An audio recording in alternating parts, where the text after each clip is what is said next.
Depression, હતાશા, તણાવ આવા શબ્દ તો આપણે વારંવાર સાંભળીએ છીએ. નમસ્કાર, હું છું આરજે તોશાલી અને આજે આ બધા જ વિષય પર આપણે ખાસ વાત કરવાના છીએ પ્રેમ યોગ ફાઉન્ડેશનના પ્રણેતા શ્રી રણધીર સાથે. બીજી વસ્તુ કે જ્યારે આનંદની વાત કરીએ ને, મોજ શોખની, તો આપણે ટેમ્પરરી વસ્તુઓનો ઉપયોગ કરીએ, પણ પરમનન્ટ ઇલાજ શું છે એના વિશે પણ ખાસ વાત કરીશું. આપણી સાથે રણધીરભાઈ છે, તો સૌથી પહેલાં હું ત્યાંથી જ શરૂઆત કરીશ કે ધ્યાન શું છે. બે ધ્યાન નહીં હોવું એ ધ્યાન છે, સિમ્પલ. લોકો એવું કહે છે કે મારે ધ્યાન કરવા માટે મહેનત કરવી પડે છે, તો ધ્યાન કરવું એ શું? એ મહેનત કરે છે એમને ખરેખર ધ્યાન શું છે એની ખબર નથી. ધ્યાન કરવાનો વિષય નથી. ધ્યાન એ તમારી અંદરની એક પરમનન્ટ સ્ટેટ છે. આ પરમનન્ટ સ્ટેટ સુધી જવા માટે તમે એક જેની માટે ઇંગ્લિશ શબ્દ છે ટ્રેન્સ ઓફ થોટ. આ ટ્રેન્સ ઓફ થોટ છે. આ ટ્રેન્સ ઓફ થોટને સ્ટોપ પણ નથી કરવાની. આ ટ્રેન્સ ઓફ થોટ્સ છે એને તમારે વોચ કરવાની છે, અને એ વોચ કરવા માટે you have to spend some time with your self. અને જેવો તમે બેસશો તો એક મોડ એવો આવશે તમારા પ્રોસેસની અંદર કે તમે અને વિચાર આ બેઉ અલગ છો, આવું તમે અનુભવશો. અને જ્યારે તમે અને વિચાર બેઉ અલગ છો એવું જ્યારે અનુભવશો, ત્યારે બે વિચારની વચ્ચે તમારી અંદર જે થોટ પ્રોસેસ ચાલી રહી છે એ બે વિચારની વચ્ચે ગેપનું નિર્માણ થશે. અને આ ગેપ છે એ એકચ્યુઅલી તમારી ધ્યાનમાં ઉતરવાની પ્રક્રિયાનું પ્રવેશ દ્વાર છે. મેઇન વસ્તુ કે જ્યારે મેડિટેશન સ્ટાર્ટ કરીએ ને, એટલે તમે જેમ કીધું એમ કે થોટ્સ આવે છે, તો લોકો થોટ્સની સાથે લડે છે, પણ તો જ્યારે આ થોટ્સ આવે તો એનું કરવાનું શું? જોવાનું, લડવાનું નહીં. એકચ્યુઅલી લડવું એટલે વ્યક્તિનું થોટની અંદર ઇન્વોલ્વમેન્ટ. અને થોટ્સની અંદર જ્યારે માણસ પોતાની જાતને ઇન્વોલ્વ કરશે તો પોતે થોટ્સથી અલગ છે. વિચારનારો અને વિચાર આ બે અલગ છે. આ ક્યારેય અનુભવમાં નહીં આવે. એટલે પહેલી વાત, થોટ સાથે લડી અને ટાઈમ બગાડવાનો નથી. થોટની પ્રક્રિયાને સમજવાની છે. અને કોઈ પણ વસ્તુને ઉપર વિજય પ્રાપ્ત કરવો હોય, વિજય પ્રાપ્ત શબ્દ વાપરું છું, લડવાનો શબ્દ તમે વાપરો છો ત્યારે, તો કોઈ પણ વસ્તુ ઉપર વિજય પ્રાપ્ત કરવો હોય તો એને સમજવી પડે. અને જ્યારે તમે એને સમજી લો છો, ઓટોમેટિક એ પ્રક્રિયા તમને તમારા સંયમમાં આવી જાય છે. એટલે ક્યારેય વિચાર સાથે લડવાનું નથી, વિચારની પ્રક્રિયાને સમજવાની છે. જેમ મેં શરૂઆતમાં જ વાત કરી કે અત્યારે મોટા ભાગે લોકોને આ તો હોય જ છે કે મને ડિપ્રેશન લાગે છે પોતાના કામથી, તો એમાં ધ્યાન, મેડિટેશન કેવી રીતે હેલ્પફુલ થાય? ડિપ્રેશન એટલે એક કોઈ નેગેટિવ વિચારને પકડી અને એ વિચારને સતત વિચારી અને એ વિચારથી પેદા થયેલા નેગેટિવ કેમિકલ્સને આખા શરીરમાં ફેલાવી દેવા, આ ડિપ્રેશન પહેલી વાત. હવે આ નેગેટિવ થોટ છે એને જો હટાવી દેવામાં આવે, રિડ્યુસ કરી દેવામાં આવે, તો આ નેગેટિવ કેમિકલ જે આખા બોડીમાં ફેલાઈ જાય છે અને પછી ડિપ્રેશનથી વ્યક્તિ સુસાઇડ સુધી પોતાની જાતને દોરી જાય છે.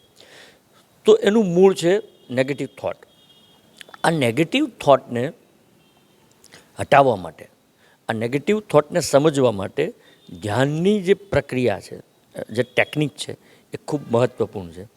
અને આ ધ્યાનમાં વ્યક્તિ ઉતરશે એટલે એક તો એને વિચાર સમજાશે, વિચારની સાથે સાથે નેગેટિવ અને પોઝિટિવ થોટ આ બેનું પણ સમજણ આવશે. અને પોઝિટિવ થોટથી કયા પ્રકારના કેમિકલો બોડીમાં બને છે, નેગેટિવ થોટ પ્રોસેસથી કયા પ્રકારના કેમિકલ્સ બોડીની અંદર બને છે, આની પણ સમજણ એની અંદર વિકસિત થશે. અને જ્યારે એને નેગેટિવ થોટ્સથી પેદા થતા કેમિકલની સમજ પડશે ત્યારે ઓટોમેટિક મૂડમાં એ નેગેટિવ કે પોઝિટિવ એ બેઉથી પર એવી થોટલેસ સ્ટેટ એની તરફ જવા પ્રેરાશે.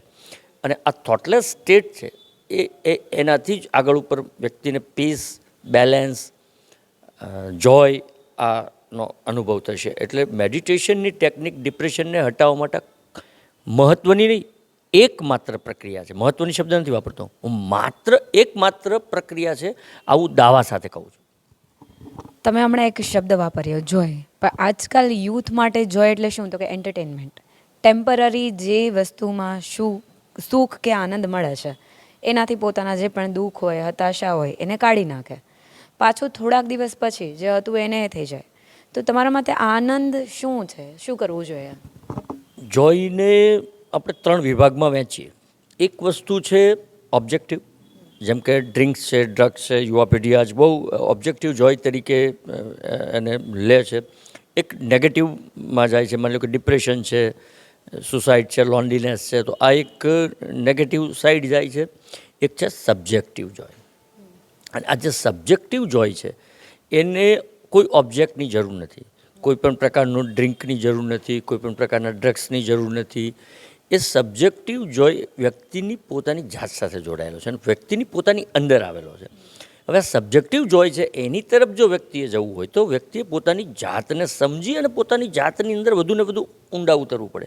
કારણ કે તમે જે સબ્જેક્ટિવ જોય છે, મતલબ જે પરમનન્ટ જોય છે, પરમનન્ટ જોય તમે ક્યાંયથી બહારથી ઇમ્પોર્ટ નથી કરતા, તમે એને આયાત નથી કરતા, તમને કોઈ આપી પણ નથી દેતું, એકચ્યુઅલી તમારી સાથે છે. તો જે નેગેટિવ થોટ પ્રોસેસ છે કે ઓવર થિંકિંગ છે, જેના કારણે તમે અને તમારા જોયની વચ્ચે કંઈક કર્ટિન જેવું છે, આ કર્ટિન હટાવવાની પ્રક્રિયા છે એ મેડિટેશન છે. એટલે જોય એક છે, પરમાનન્ટ જોય છે. અને ઓબ્જેક્ટિવ જોયનું કેવું છે, જ્યાં સુધી તમે કોઈ વસ્તુને લેશો, એનો ઉપયોગ કરશો, આનંદ ત્યાં સુધી રહેશે. આનંદ ક્ષણિક અવસ્થાનું નામ નથી, આનંદ પરમનન્ટ જે સ્ટેટ છે એનું નામ છે. અને પરમનન્ટ સ્ટેટ તમારી અંદર છે. મેડિટેશન એ તમારા પરમનન્ટ સ્ટેટ સુધી લઈ જનારો મહામાર્ગ છે.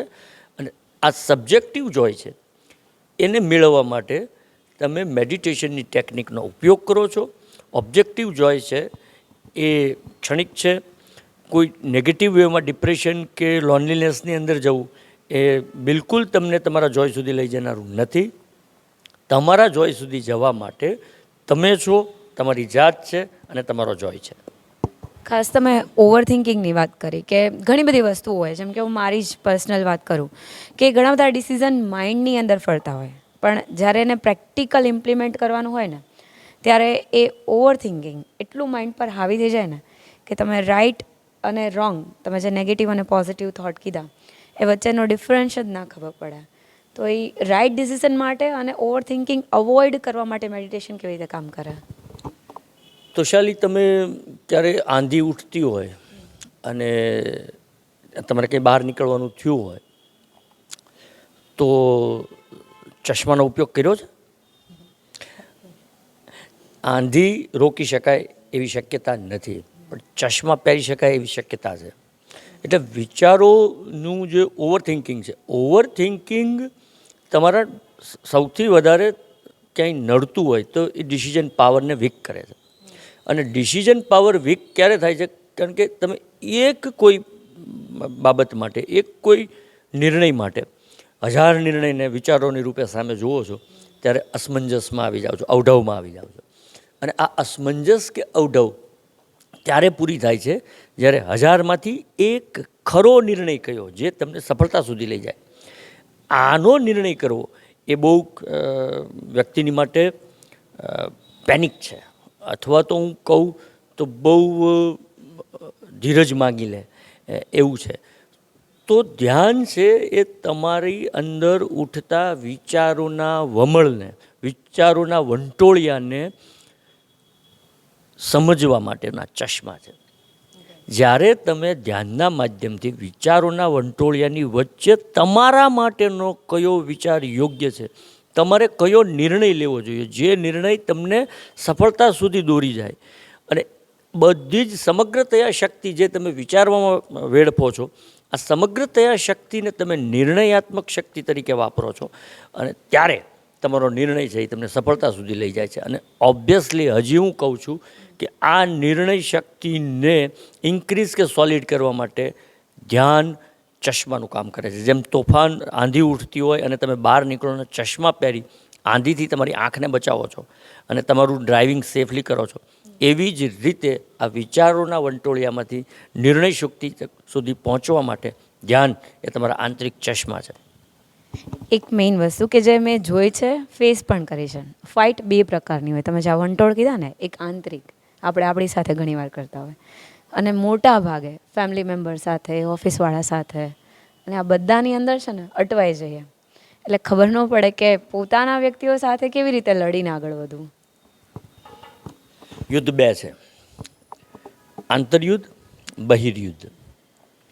બહિર્યુદ્ધ હંમેશા તમારી નજદીકના લોકોની સાથે જ થવાનું, અને બહિર્યુદ્ધમાં તમારા સગાવાલા, પેરેન્ટ્સ છે, ભાઈ બહેન છે, મિત્રો છે,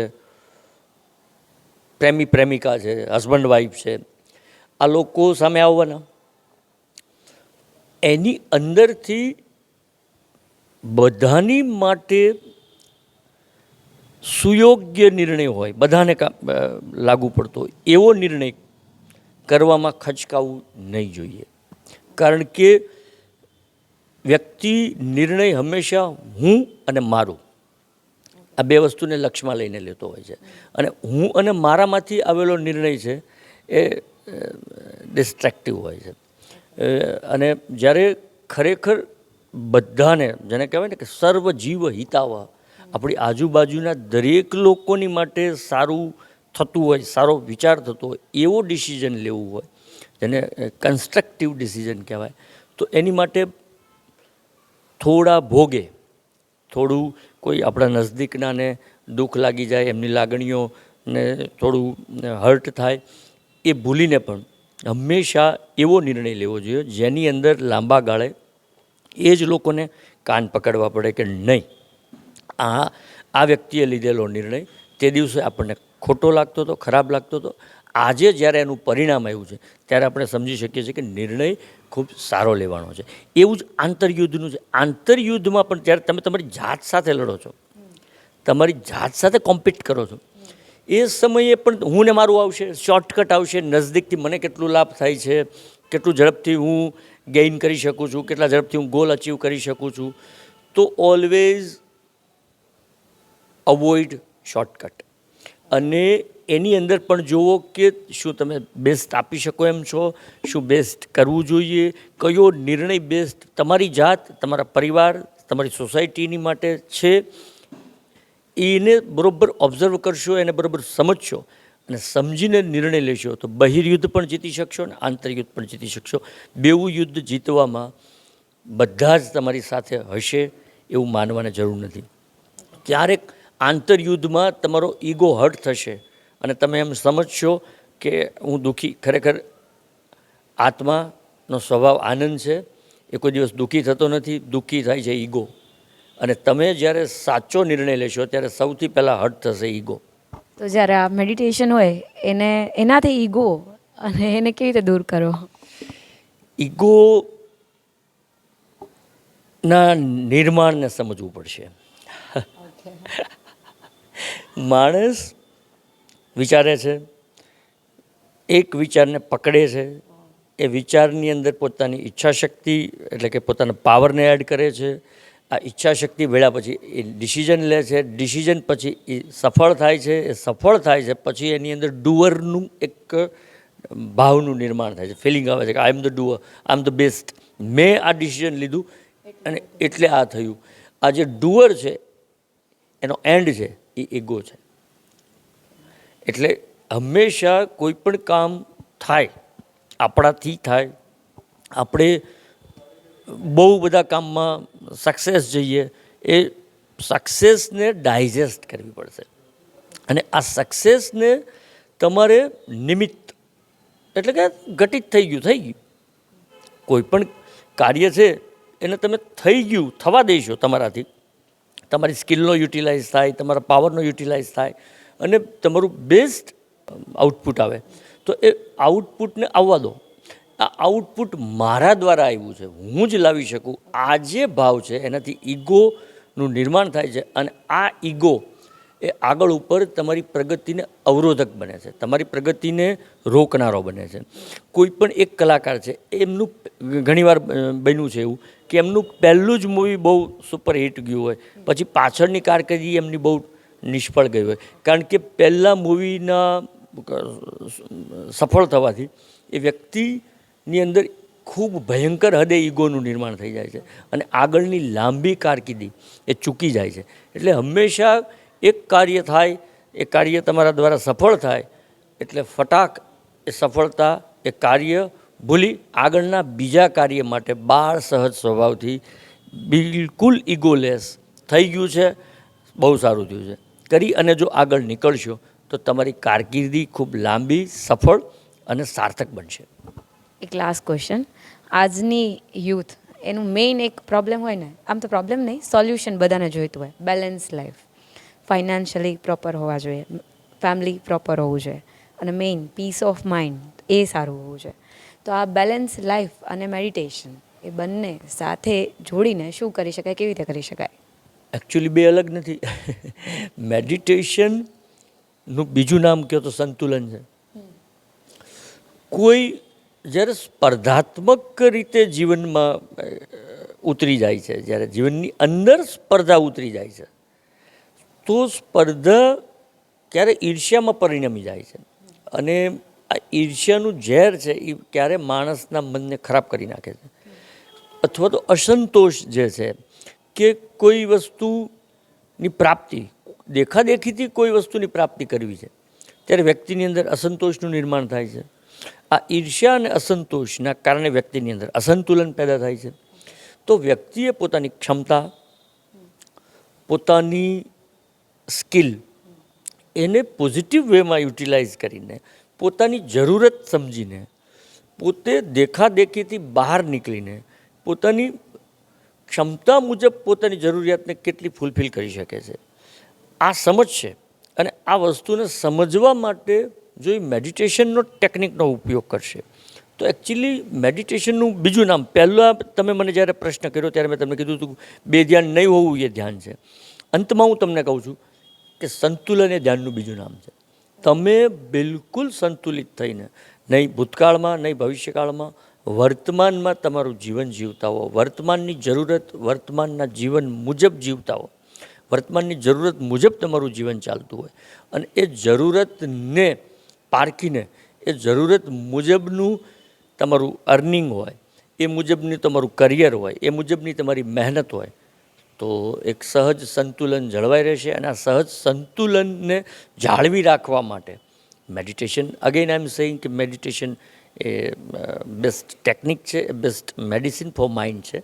તો લોકોએ આજના સમયમાં, આવનારા સમયમાં આ મેડિસિન ઓફ માઇન્ડ એટલે કે મેડિટેશનનો ઉપયોગ કરવો જોઈએ. આ મેડિટેશન જીવનને સંતુલન, શાંતિ અને જોય સુધી લઈ જનારું છે.